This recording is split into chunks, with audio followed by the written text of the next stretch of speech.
오늘 전체적인 이 에스겔 골짜기의 메시지를 통해서 죽음의 하나님이 아니라 창조의 하나님이고 생명의 기원일 뿐 아니라 그 목표인 것까지 보여주고 있습니다. 우리 하나님은 말씀하십니다. 나는 알파요 오메가다. 처음이요 나중이다.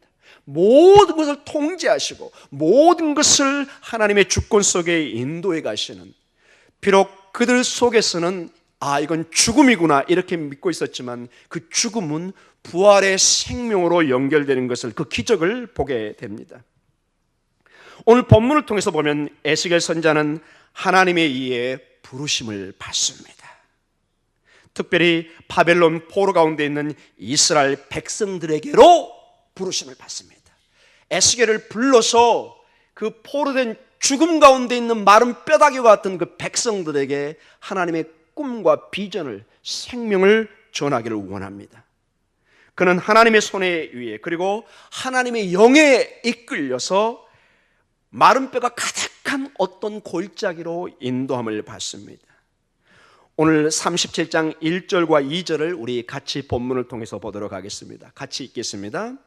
여호와께서 권능으로 내게 임재하시고 그의 영으로 나를 데리고 가서 골짜기 가운데 두셨는데 거기 뼈가 가득하더라.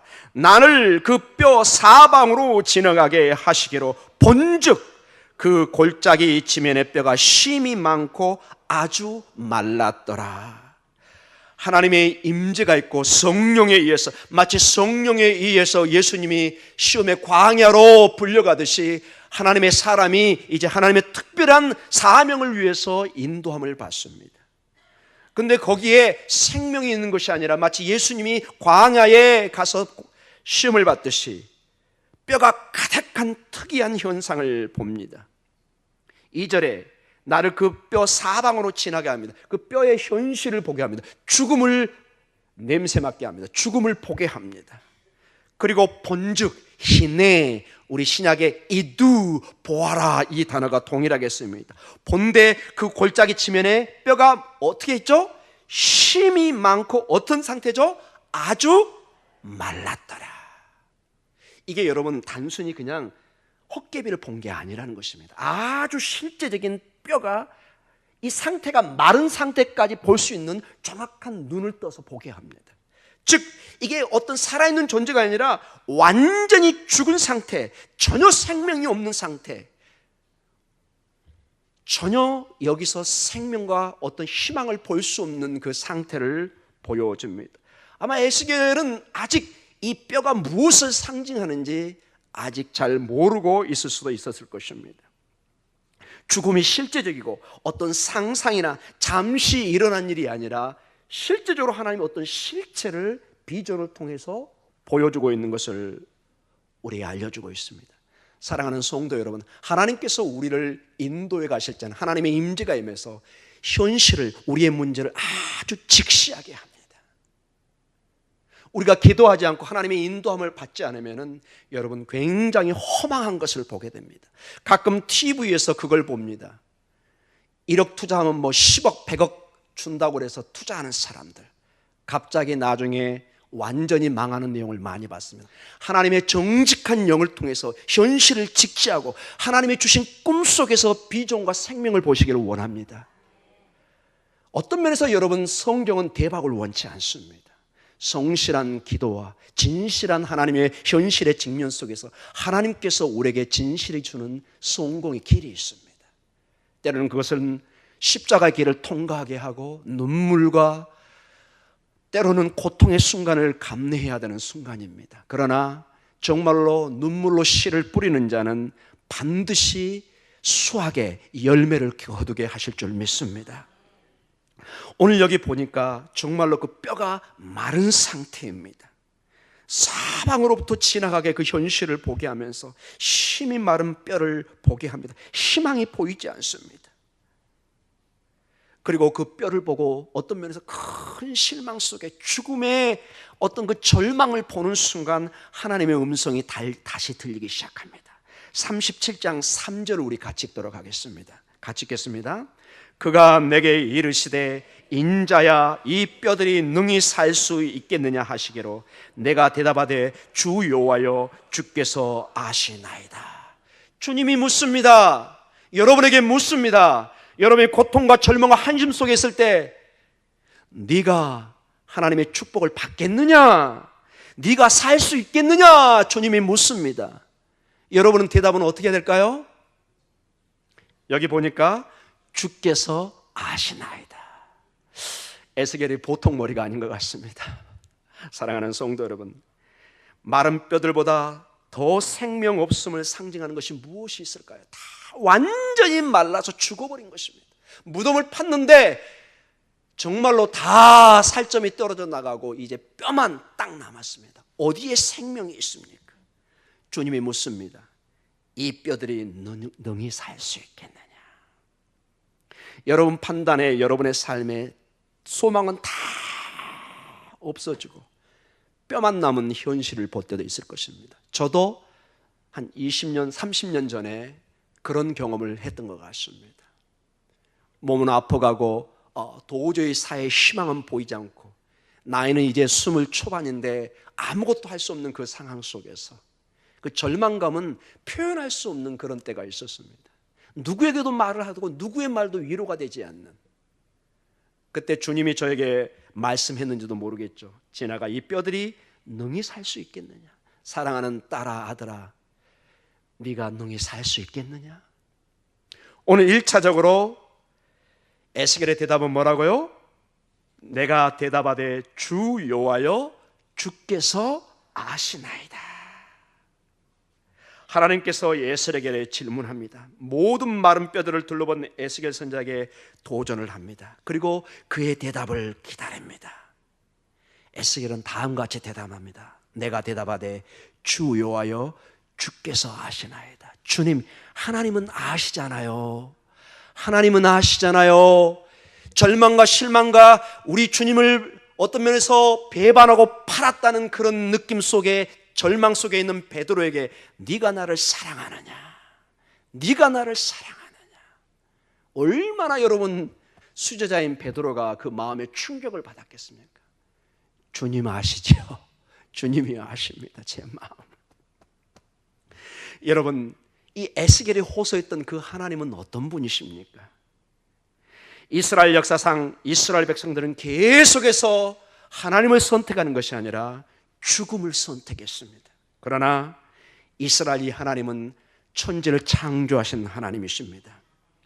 전혀 생명을 낳을 수 없는, 전혀 희망이 보이지 않는 그 믿음의 조상인 아브라함과 사라에게 생명을 허락해 주셨습니다. 여러분, 이걸 보통으로 생각하시면 안 됩니다. 이걸 전설 따라 삼촌으로 생각하시면 여러분 전혀 성경의 진리를 받아들이지 못하고 있는 것입니다. 아브라함과 사라는 실제 있었던 인물이고 믿음의 조상입니다. 유대인들에게서 아브라함과 사라는 그를 빼고는 말을 할 수가 없습니다. 그래서 예수님의 족보에도 아브라함과 누구의 자손이요? 다윗의 자손 예수 그리스도라고 말씀하고 계십니다. 근데 여러분, 이 아브라함과 이 사라가 거의 100세가 가까운 전혀 생명을 낳을 수 없는 상태였습니다. 지금 과학으로도 이 연세에 아기를 낳게 한다는 것은 거의 불가능합니다. 사랑하는 성도 여러분, 하나님께서 무에서 유를 창조하듯이 아브라함과 사라를 통해서 하나님의 창조의 역사를 보여준 것입니다. 너희는 불가능하지만 나는 가능하다는 것을 보여주고 있는 것입니다. 하나님이 태초에 천지를 창조하셨습니다. 이 빠라, 베레시트 빠라 엘로힘이 에터와 샤마임 할 때 그 빠라가 무에서 유를 창조하는, 전혀 우리의 과학 시간에 있는 그 과학을 무시하는 것입니다. 모든 지구상의 과학자들의 창조는 어떤 것에서 무엇을 만들어내는 것입니다. 그러나 하나님은 그럴 필요가 없습니다. nothing에서 something을 만들어냅니다. 아무것도 없는 곳에서 어떤 것을 만들어냅니다. 사라와 아브라함에게 생명을 허락하십니다. 그 자손들이 이제 또 자손을 낳고 이집트에서 어느 날 마치 사나 죽음처럼, 마치 노예 생활이 여러분 그게 어떻게 삶이라고 표현할 수 있겠습니까? 죽음과 같은 그런 노예 생활을 하는 그들을 하나님께서 전적으로 구원하십니다.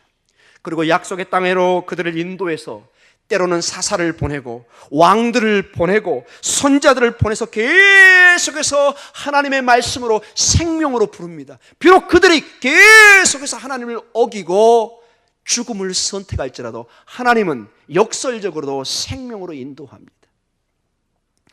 이 하나님을 오늘 에스겔 선지자가 부르고 있는 것입니다. 주님은 아십니다. 이 뼈가 살지 죽을지 주님은 아십니다. 사랑하는 성도 여러분, 이 마지막 순간에 하나님의 창조의 역사, 생명의 역사를 보고 고백하는 여러분과 제가 되기를 기도합니다. 여러분, 우리 신앙은 나를 믿고 신앙하는 것이 아닙니다. 내 경험이나 내 힘이나 내 믿음도 사실은 아닙니다. 내가 무엇을 믿기 때문에 일어나는 것이 아니라 중요한 것은 내가 누구를 믿느냐가 너무 중요합니다. 제가 몇 번 강조했지만 세상은 다 자기 믿음으로 살아갑니다. 다 여러분 하나님을 믿든 안 믿든 모든 사람에게 자기 신념이라는 게 있습니다. 그걸 다른 표현을 한다면 믿음입니다. 그러나 그 믿음이 다 구원과 하나님의 창조 역사를 경험하는 것이 아닙니다. 오직 올바른 믿음, 내가 믿는 그 능력의 하나님을 내가 바로 믿을 때만이 그 생명이 나에게 역사하는 것입니다. 내 신념이나 믿음이 아니라 내가 누구를 믿는가, 어떤 존재를 믿느냐가 모든 믿음의 핵심 그 질을 좌우하는 것입니다. 우리는 오늘 표현했던 창조의 하나님, 아브라함과 사라에게 생명을 주셨던 하나님, 출애굽시켰던 하나님, 이스라엘 역사에 그들이 죽음을 선택해서 죽음은 멸망으로 가지만 하나님은 항상 하나님의 사람들을 통해서 생명으로 인도하고 축복하기를 원한 그 하나님, 그 하나님을 믿을 때 오늘 창조의 생명의 기적을 체험받을 수 있을 줄 믿습니다. 에스겔이 그 하나님께 호소하고 있습니다. 주께서 아십니다. 사랑하는 성도 여러분, 에스겔의 비전, 환상은 낙심하고 절망하는 백성들에게 주어졌습니다. 결코 이게 평안한 상태가 아닙니다. 바벨론 포로 속에, 흑암 속에 있는 그들에게 모든 희망을 잃어버리고 절망 가운데 있는, 마치 마른 뼈처럼 죽음 가운데 있는 그들에게 오늘 말씀이 주어지고 있습니다. 그들은 살았으나 죽은 자입니다.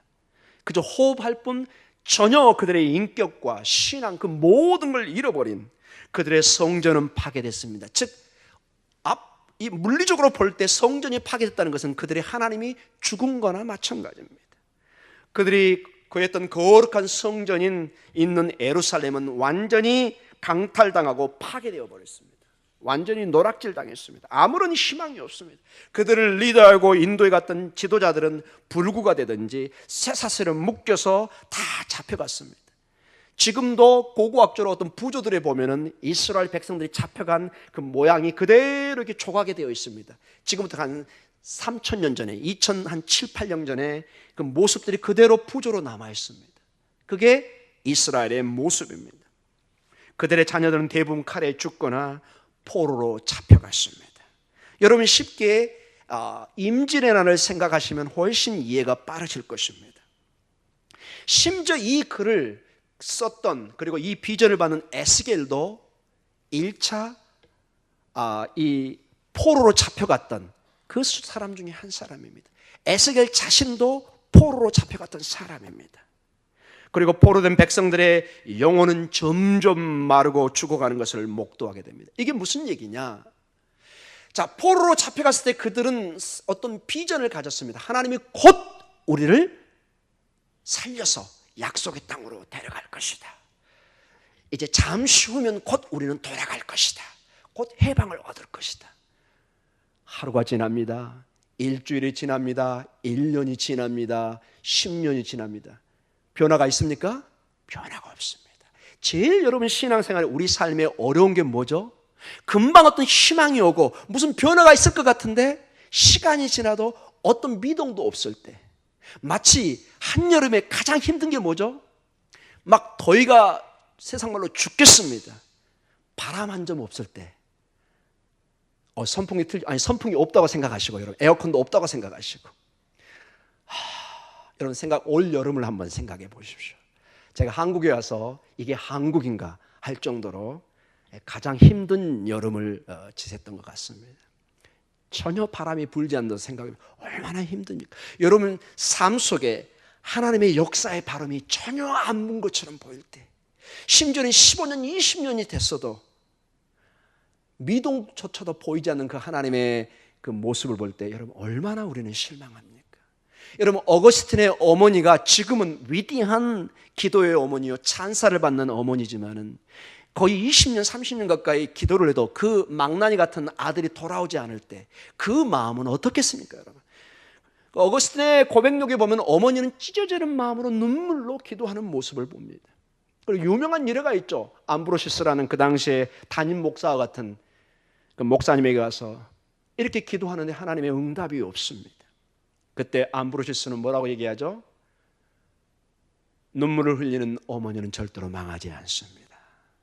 기도하십시오. 계속해서 하나님의 때에 반드시 역사할 것입니다.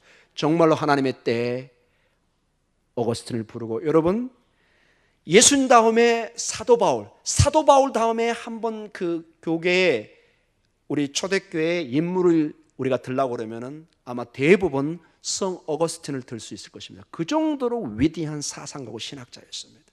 신학교에서 이 어거스틴의 그 사상을 공부하지 않고는 교회사를 쉽게 넘어갈 수가 없습니다. 그 정도로 위대한 족적을 남겼습니다. 근데 거기에 누구의 눈물이 있었다고요? 어머니의 눈물이 최소한 20년이 넘었습니다. 여러분 감당할 수 있겠습니까? 2년이요? 2주요? 2달? 하나님의 역사는 어떨 때는 굉장히 깁니다, 여러분. 사랑하는 성도 여러분, 하나님의 때가 있을 줄 믿습니다. 하나님의 때가 있습니다. 하나님의 때가 있습니다. 다시 하나님께서 묻습니다. 이 뼈들이 능히 살 수 있겠느냐? 오늘 가장 중요한 질문입니다. 사랑하는 아들아, 딸아, 정말로 하나님의 능력이 너에게 임한 줄을 믿고 있느냐?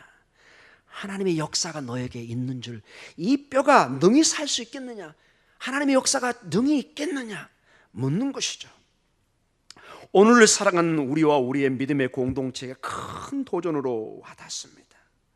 우리가 사는 이 세상은 마치 마른 뼈들같이 그런 골짜기처럼 꽉 죽음으로 꽉 차 있습니다. 현실적으로 여러분 조금만 눈을 들으면 다프라든지 콩고라든지 앙골라라든지 짐바브웨라든지 이디오피아 이런 데 대량 학살이 여러분 있는 걸 방송에 아마 자주 들을 것입니다. 그리고 지금 중동 지역에 이라크라든지 시리아라든지 모술, 이 북쪽 쪽 이런 데 IS나 이런 데 전쟁이 일어나면서 수많은 사람이 죽고 폭탄이 떨어져서 민간인과 병원이 파괴되는 그런 모습을, 마른 뼈와 같은 어떤 죽음의 그 냄새가 진동을 합니다. 때로는 쓰나미 같은 그 지진에 피해서 한순간에 도시가 사라져버리는 그런 모습을 봅니다. 수많은 난민들이 자유와 생명과 목숨과 어떤 음식을 찾아서 그냥 배를 타고 지중해로 가고 유럽으로 가려고 합니다. 여러분 방송에 나오지만 상당히 많은 배들이 파손이 돼서 200명, 300명이 거기서 죽습니다. 그리고 유럽은 그 난민들을 받기가 너무 어려우니까, 왜냐하면 이 사람들은 상당히 정서적으로 이게 광팍해 있고 어렵기 때문에 범죄자가 될 확률이 높거든요. 왜냐하면 당장 가도 직장은 없고 애들은 뭐 굶어가고 방법은 강도짓을 해서라도 먹이를 찾으려고 하는 그런 현상이 있기 때문에 굉장한 어려움을 주는 것을 보게 됩니다. 그들에게 기본적인 집과 옷, 음식 등이 위협받고 있습니다. 마치 마른 뼈다귀와 같은 어려운 상황을 우리가 봅니다. 북한의 상황도 마찬가지입니다. 평양 일부 지역에는 굉장히 잘 사는 것처럼 보이지만 탈북자들의 얘기를 들어보면 대부분의 사람들이 고통과 억압과 자유가 없는 어려움 속에 있는 것을 보게 됩니다. 이것은 단순히 또한 육체적인 그러한 문제만이 아니라 영적으로 죽음을 경험하고 있는 것도 우리가 느낍니다. 우리의 삶 속에 정말 죽음과 같은 그런 정신적인 고통을, 기도의 제목을 가지고 있는 사람도 있을 것입니다. 남들이 볼 때는 뭐 그까짓 하지만 당사자는 정말 죽음을 통과하는 그런 고통과 진액을 빼는 것 같은 그런 힘든 문제도 있는 것을, 마치 영적인 에스겔 골짜기의 마른 뼈와 같은 그런 상태도 있는 줄 압니다. 이러한 때에 하늘로부터 오늘 말씀이 떨어지기 시작합니다. 3절에 이 뼈들이 정말 살겠느냐? 주께서 아시나이다. 이때 주님의 말씀이 떨어집니다. 에스겔 37장 4절과 6절에 같이 읽도록 하겠습니다. 또 내게 이르시되 너는 이 모든 뼈에게 대언하여 이르기를 너희 마른 뼈들아 여호와의 말씀을 들을지어다. 주 여호와께서 이 뼈들에게 이같이 말씀하시기를 내가 생기를 너희에게 들어가게 하리니 너희가 살아나리라. 아멘. 6절 너희 위에 힘줄을 두고 살을 입히고 가죽을 덮고 너희 속에 생기를 넣으리니 너희가 살아나리라. 또 내가 여호와인 줄을 너희가 알리라 하셨다 하라. 아멘. 하나님이 말씀하십니다. 하나님의 성령을 부으셔서 너희가 살리라고 말씀하십니다. 하나님의 생명의 역사를 어떻게 표현하느냐? 하나님의 생기, 이거는 다 우리 번역만 생기, 영 이렇게 번역했지 히브리어는 다 동일합니다. 르아흐 엘로힘, 르아흐입니다. 하나님의 영, 성령입니다. 하나님의 바람, 하나님의 호흡, 하나님의 영 다 해석할 수 있습니다. 동일한 말이 지금 약간씩 이렇게 다르게 번역된 것 뿐입니다. 하나님의 생기, 하나님의 영, 이것이 부어주고 있습니다. 너희가 살 건데 하나님의 영이 너희에게 임하여서 너희에게 들어가서 너희가 살 거라고 말씀하고 계십니다. 마치 창세기에 아담아 흙에서 우리 인간을 아담 인간으로 만듭니다. 그리고 거기에 하나님의 영을 부으십니다. 그때 그 흙덩어리인 사람이 생명이 들어오니 하나님의 형상으로 살아가는 것을 보게 됩니다. 하나님의 영은 살리는 영입니다. 나는 불가능하고 여러분은 불가능하지만 하나님은 가능하십니다. 아멘. 하나님은 가능하십니다. 하나님의 영이 오늘 2번 반복합니다. 너희가 살아나리라. 5절, 6절에 너희가 살아나리라. 여러분 가정과 여러분의 기도가 응답받고 살아날 줄 믿습니다. 오늘 이 밤에 이 응답의 영이 임할 줄 믿습니다. 이 하나님의 영이 오늘 1절에서부터 14절까지 약 18번 반복됩니다. 몇 번이요? 8번 반복. 집중적으로 하나님의 바람이 불면서 하나님의 호흡이 이루면서 하나님의 영이 임하면서 이 마른 뼈다귀에 생명을 넣는 것을 보게 됩니다.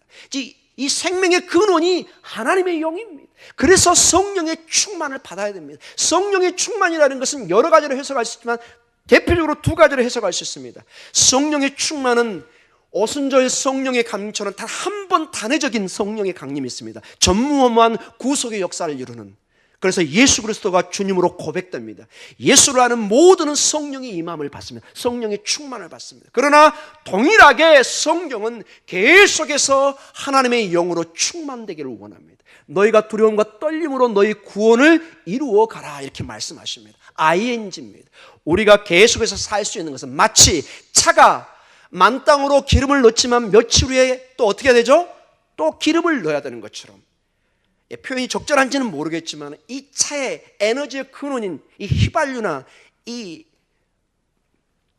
경유나 이걸 넣어서 힘을 얻게 하는 것처럼 하나님의 영이 임하여서 이미 임한 하나님의 영이지만 하나님의 영은 계속해서 우리의 인격과 호흡하면서 우리의 기도와 호흡하면서 우리의 에너지와 우리의 생명과 우리의 꿈과 비전이 되기를 원하십니다. 이 2면이 성경에 동일하게 나와 있는 것입니다. 이것은 어떤 조직신학적인 면으로 명확하게 설명하기는 어렵습니다. 그러나 하나님은 이미 임하였지만은 계속해서 임하시는 성격을 가지고 있습니다. 마치 하나님의 나라가 이미 우리에게 임재하여 있지만은 아직 하나님의 나라가 완성이 안 된 것처럼 하나님의 구원의 역사가 이미 우리에게 임하였고 하나님의 성령의 충만함이 임하였지만은 동시에 우리는 계속해서 하나님의 충만함을, 성령의 충만함을 구해야 되는 것을 보게 됩니다. 창세기에서 흙에서 사람을 만들고 생기를 불어넣어 생명을 주셨던 그 생명의 성령이, 하나님의 영이, 하나님의 바람이, 하나님의 숨결이 오늘 불어오기 시작합니다. 여러분의 삶에 이 하나님의 숨결이, 하나님의 바람이, 하나님의 영이 불어오는 역사가 있기를 기도합니다. 이 영이 불어올 때 역사하기 시작합니다. 이 수확의 바람이 불 때 우리가 가을의 수확을 거둘 수 있습니다. 이 바람이 불 때 계절이 변하고, 계절의 변화를 가장 먼저 느끼는 게 우리 피부에 다가오는 바람입니다. 여러분 언제 느끼죠? 이른 새벽에 새벽을 깨우는 여러분은 가을을 피부로 느낍니다. 그 바람이 예사롭지가 않습니다. 좀 쌀쌀하네. 뭘로 느껴요? 바람으로 느낍니다. 자, 37장 7절에서 14절 하나님의 역사가 구체적으로 어떻게 일어나는가를 좀 보도록 하겠습니다. 7절에 14절을 같이 보도록 하겠습니다. 시작. 이에 내가 명령을 따라 태어나니 태어날 때 소리가 나고 움직이며 이 뼈 저 뼈가 들여 맞아 뼈들이 서로 연결되더라. 내가 또 보니 그 뼈에 힘줄이 생기고 살이 오르며 그 위에 가축이 덮이나 그 속에 생기는 없더라. 또 내게 이르시되 인자야 너는 생기를 향하여 태어나라. 생기에게 태어나여 이르기를 주 여호와께서 이같이 말씀하시기를 생기야 사방에서부터 와서 이 죽음을 당한 자에게 풀어서 살아나게 하셨다 하라. 이에 내가 그 명령대로 태어났더니 생기가 그들에게 들어가매 그들이 곧 살아나서 일어나 서는데 극히 큰 군대더라. 또 내게 이르시되 인자의 이 뼈들은 이스라엘의 온 족속이라. 그들이 이르기를 우리의 뼈들이 말랐고 우리의 소망이 없어졌으니 우리는 다 멸절되었다 하느니라. 자, 여기까지만 잠깐 읽도록 하겠습니다. 먼저 하나님의 명령이 임하니, 어떻게 하나님의 영이 임하니 구체적인 살아가는 증거들이 보입니다. 7절에 뼈와 뼈가 드러맞기 시작합니다. 죽은 뼈들이 딱딱딱 맞아들기 시작합니다. 둘째로 내가 또 보니 그 뼈에 뭐가 생기죠? 힘줄이 생깁니다. 살이 오르며 그 주위에 뭐가 덮이죠? 가죽이 덮이기 시작합니다. 정명 점점 하나의 인격으로, 생명으로 변해가기 시작합니다. 9절에 또 내가 이르되 인자야 너는 생기를 향하여 태어나라. 생기에게 태어나 이르기를 주 여호와께서 이같이 말씀하시기를 생기야 사방에서부터 와서, 전 지역에서로부터 와서 죽음을 당한 자에게 불어서 살아나게 하라 하셨다라. 살아나게 하는 영이 다시 역사합니다. 그래서 구체적으로 어떤 역사로 변해가죠? 10절 이에 내가 그 명령대로 태어났더니 생기가 그들에게 들어가매 그들이 곧 어떻게 했어요? 살아나서 일어나서 서는데 극히 큰 군대더라. 그냥 연약한 한 생명으로 깨어나는 것이 아니라 이제 무언가를 힘을 쓸 수 있는, 그리고 강력한 힘의 상징인 군대로 변해가는 것을 보게 됩니다. 그런데 11절에 아직 그들은 절망합니다. 또 내게 이르시되 인자의 이 뼈들은 이스라엘 온 족속이라. 이 뼈들이 사실은 어떤 상징이었죠? 이스라엘의, 이 포로된 이스라엘의 민족이었던 것을 알게 됩니다. 그들은 아직도 이렇게 얘기하고 있습니다. 같이 읽어볼까요? 우리의 뼈들이 말랐고 우리의 소망이 없어졌으니 우리는 다 멸절되었다 하느니라. 우리는 죽었습니다 하는 이들에게 12절에 다시 이런 말씀이 주어집니다. 같이 읽겠습니다. 너는 태어나여 그들에게 이르기를 주 여호와께서 이같이 말씀하시기를 내 백성들아 내가 너희 무덤을 열고 너희로 거기에서 나오게 하고 이스라엘 땅으로 들어가게 하리라. 아멘. 부활의 역사가 임하기 시작합니다. 13절에 같이 읽겠습니다. 내 백성들아 내가 너희 무덤을 열고 너희로 거기에서 나오게 한즉 너희는 내가 여호와인 줄을 알리라. 아멘. 그들이 살아날 뿐만 아니라 이 역사가 하나님의 역사에 의해서 이루어진, 하나님을 알게 하는 데 목적이 있는 것을 보게 됩니다. 내가 살아나고 보니까 이 생명을 주신 이가 하나님인 것을 목도하기 시작합니다. 내가 여호와인 줄을 알리라. 14절 같이 읽겠습니다. 내가 또 내 영을 너희 속에 두어 너희가 살아나게 하고 내가 또 너희를 너희 고국 땅에 두리니 나 여호와가 이 일을 말하고 이룬 줄을 너희가 알리라. 여호와의 말씀이니라. 아멘. 자, 이 모든 것을 누가 말씀하고 있다고요? 여호와께서 말씀하고 계십니다. 어제나 오늘나 영원토록 변함없는 그 신용의 보증이신, 절대로 그 마음과 언약을 깨뜨리지 않는 여호와 하나님께서 말씀하십니다. 그리고 그 여호와의 말씀에 주의 성령이 임하고 너희가 살리라고 말씀하고 계십니다. 정말로 539년에 이 바벨론이 멸망을 당하고 고레스의 칙령에서 이들이 살아서 약속의 땅으로 돌아갑니다. 이 생명의 역사의 영은 창조 때의 역사하며 하나님의 영의 이 무리를 운행하는 것을 보게 됩니다. 그리고 에스겔 골짜기에서 하나님의 영에 임하여서 마른 뼈가 살아나는 역사를 보여주고 있습니다. 두려움과 공포, 그리고 무엇을 어떻게 할지 모르는 그들에게 초대교회 보면, 사도행전에 보면 그들에게 성령이 임하여서 위대한 하나님의 증인들이 되고 순교자가 되는 역사를 보게 됩니다. 하나님의 영은 새 생명의 역사요 재창조의 역사를 이루고 계시는 것을 보게 됩니다. 오늘 이 에스겔 골짜기에서 마른 뼈의 비전을 환상을 듣는 그리고 보는 그들에게 이 성령의 충만함이 모든 생명의 근원인 것을 보게 됩니다. 그들에게 성령이 임함에 이 사건이 일어나기 시작합니다. 초대교회가 성령의 충만함을 받고 권능을 받은 다음에 예루살렘과 온 유대와 사마리아 땅끝까지 이르러 하나님의 정리되는 것을 보여주고 있습니다. 성령이 임하여야 됩니다. 예수를 믿고 예수님이 우리의 주님인 것을 믿는 그 신앙은 이제 탄생입니다. 이 아기는 자라나야 됩니다. 이 아기는 음식을 먹고 힘을 얻어서 건강한 한 사람으로 자라나서 사회인으로 건강한 한 봉사자가 책임 있는 사람이 되어야 됩니다. 성령의 우리가 충만을 받아서 하나님의 은혜로 우리가 태어난 우리들이 이제는 하나님의 사명을 감당하는 그 자리까지 가야 될 줄 믿습니다.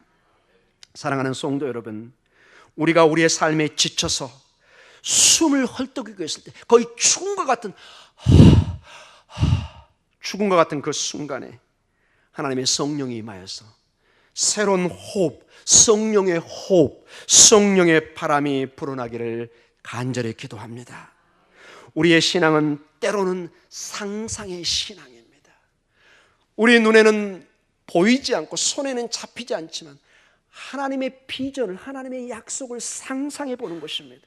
이 히브리어에서는 그래서 조헬, 생각해 보라, 상상해 보라 이런 말을 씁니다. 하나님의 역사를, 아브라함과 사라에게 역사했던 그 하나님, 출애굽의 그 하나님, 천지를 창조했던 그 하나님을 이미지네이션, 상상해 보라고 얘기하고 있습니다. 그 하나님을 생각할 때 그 생각은 실체로 드러날 줄 믿습니다. 여러분에게 오늘 역사하는 것입니다. 오늘 주님이 묻습니다. 여러분과 저에게 이제 묻습니다. 이 뼈들이 너니 살 수 있겠느냐?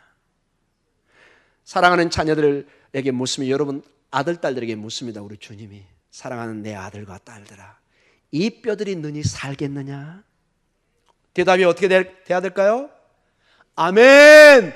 주님의 말씀이면 가능합니다. 나는 할 수 없지만 하나님은 가능하십니다. 아버지의 아들이신 예수 그리스도를 십자가의 죽음에서 부활로 이렇게 세우시고 영원한 우리의 주님으로 생명으로 만들었던 것처럼 나는 할 수 없지만 우리의 뼈다귀와 같은 죽음의 순간에 하나님은 우리를 살리고 하나님은 우리를 생명으로 소망으로 일으켜 세울 줄 믿습니다. 이 대답이 오늘 이 밤에 있기를 기도합니다. 제 말이 아니고 우리의 어떤 신념이 아니라 분명한 하나님의 약속의 근거에서 오늘의 깊은 기도의 도전이 되기를 축원하며 기도합니다. 우리 시간에 기도하는 시간을 갖도록 하겠습니다.